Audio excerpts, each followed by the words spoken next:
ओम शांति। मैं बीके राजेश्वरी सभी आत्माओं का स्वागत करती हूँ। आज मैं आप सबको बताऊंगी कि दुख की घड़ी में कभी भी ना घबराएं। जब दुख आए ना तो कभी ना घबराएं, क्योंकि बच्चे अक्सर घबरा जाते हैं जब कभी कोई परिस्थिति आती है, कोई दुख आता है, कोई बात ऐसी निकल के आती है या कभी कोई गंभीर बीमारी हो गई तो बच्चे घबरा जाते हैं। क्योंकि देखिए, आप सबको पता है कि दुख हो, कोई बीमारी हो, कोई परिस्थिति आए या कोई हमें दुख दे, कोई हमारे साथ गलत व्यवहार करे, ये सब ड्रामा है। ये सब अपने कर्मों के अनुसार ही हमें मिलेगा। उसके साथ साथ उसमें सुख भी है, उसमें दुख भी है। तो फिर क्यों घबराते हो? कोई अगर दुख आ रहा है तो वो आपको मजबूत बनाने के लिए आ रहा है। कोई बीमारी आ रही है, वो भी मजबूत बनाने के लिए आ रही है। जब बीमारी आएगी, कोई दुख आएगा, जब भी तो आप परख पाओगे कि कौन अपना है और कौन पराया है। क्योंकि वैसे तो सब हम कहते हैं कि वैसे तो हम मेरा मेरा करते रहते हैं कि ये बच्चा मेरा है, ये घर मेरा है, लेकिन जब हम पे परिस्थिति आती है, जब भी हमें पता चलता है कि कौन मेरा है और कौन पराया है। हालांकि तो यहाँ कोई नहीं है अपना, लेकिन ड्रामे के अनुसार ही हमें सब कुछ मिल रखा है। तो मुश्किलों से कभी मत घबराएं, बस उसका डट के सामना करें और बाबा को साथ रखें और सत्य कर्म करें और सच्चाई का साथ दें। अगर आप परिस्थितियों में घबरा जाओगे तो कैसे आगे बढ़ोगे? क्योंकि मुश्किलें भी आएंगी, दुख बीमारी भी आएगी, कोई दिल भी दुखाएगा। लेकिन अगर आप इन बातों में अपने मन को कमज़ोर कर लोगे, अगर मन हुआ कमज़ोर तो व्यर्थ के संकल्प चलेंगे, तो कैसे रोक पाओगे?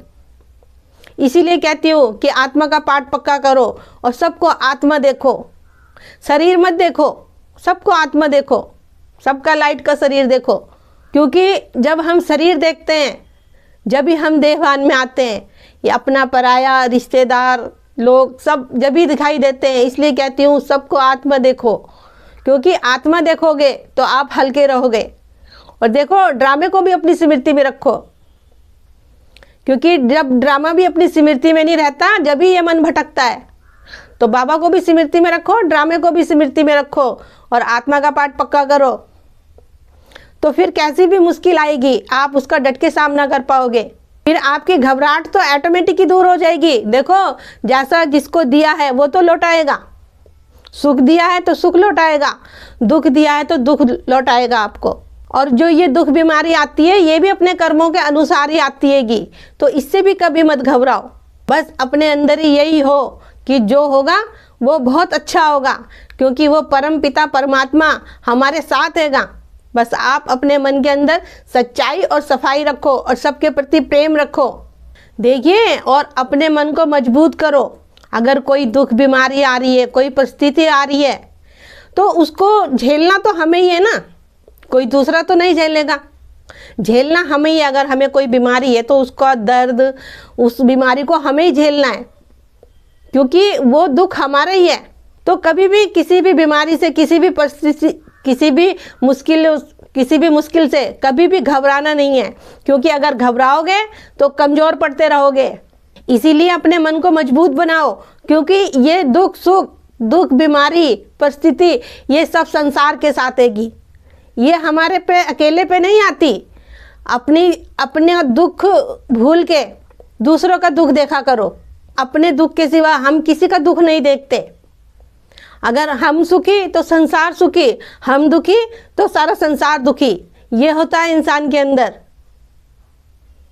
तो इसीलिए कहती हूँ कि एक आंख उठा के दूसरों की तरफ भी देखा करो, क्योंकि सारी दुनिया ही परेशान है। कोई कम है, कोई ज़्यादा है। तो अपने मन को इतना मत परेशान करो सोच सोच के कि हाय मेरे साथ ही ऐसा क्यों हो रहा है, मेरे साथ ही ऐसा क्यों हो रहा है।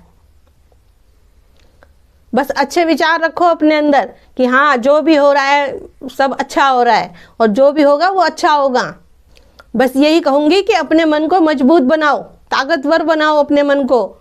और ताकत के लिए मुरली सुना करो रोज। जितनी बार मुरली सुनोगे उतने ही मन मजबूत होगा। तो मेरा आज की वीडियो का बनाने का यही उद्देश्य है कि मैं आप सबको बताऊं कि दुख की परिस्थिति में भी हम खुश कैसे रहें। तो ठीक है, फिर चलती हूँ। कल फिर मिलूंगी कोई नई वीडियो के साथ। जब तक के लिए ओम शांति, ओम शांति।